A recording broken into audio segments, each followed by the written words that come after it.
Okay, so I want you to think about this. Let's say you have to go to the emergency room, or maybe you've just been discharged from the hospital, or maybe you went for a routine visit at your outpatient clinic. No problem, right? You leave and you have a new prescription in your hand. So you take it down to the pharmacy and you drop it off, and your pharmacist tells you, hey, no problem, we'll have it ready for you in an hour.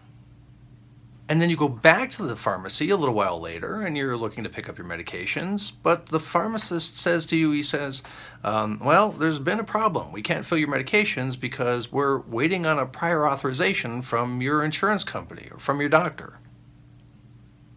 What is a prior authorization? Well, it's a pretty big deal these days, and it's something that you need to know about, because if it goes wrong, then if something goes bad with it, then it can cause you lots of headaches, including you not getting your medications. Hi, I'm Eric, and welcome to My Mental Health World.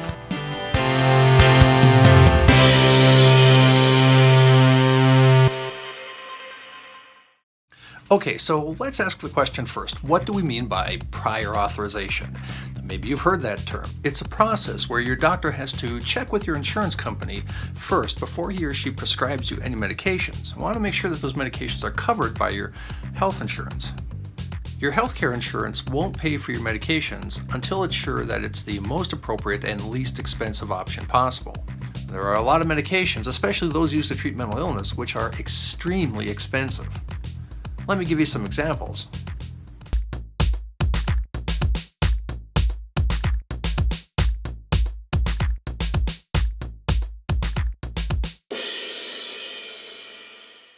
Because the insurance company has to cover the cost of the medications, they obviously have an interest in monitoring and controlling how much is being spent on them.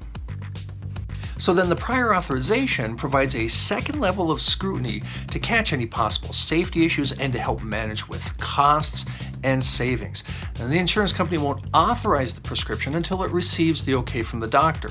The pharmacy won't fill the prescription until it receives the okay from the insurance company to pay for the medications. Does that make sense? So your doctor has to literally justify to the insurance company why you need this particular medication. Otherwise, the insurance company's not going to pay for it, and then your pharmacy's not going to fill it. And the worst case scenario, this happens at the end of the workday. Maybe the doctor's office is already closed and you're stuck at the pharmacy and you're going into a 4-day weekend because it's a holiday. You can always pay in cash, but I wouldn't advise it unless the medication is super cheap.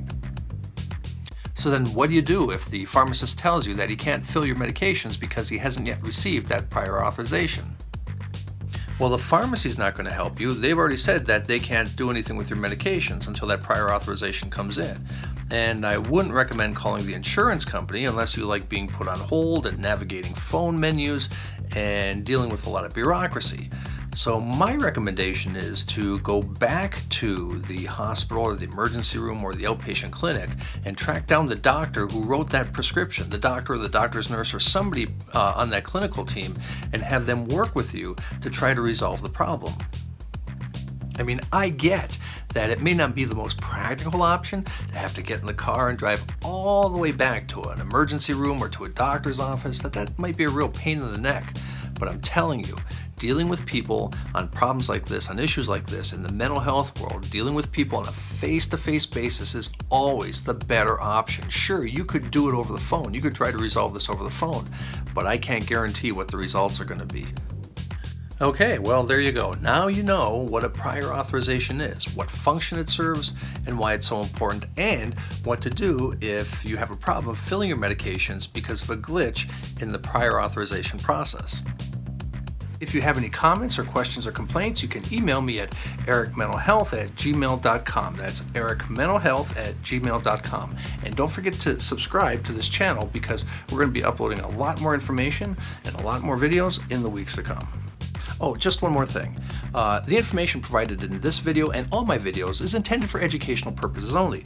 It's a resource. It's not intended to be a substitute or an alternative for licensed professional expert advice. If you or someone you know needs mental health help, please consult a licensed professional, an expert. And as always, if it's an emergency, call 911. Thank you for watching, and thank you for being part of My Mental Health World. We'll see you next time.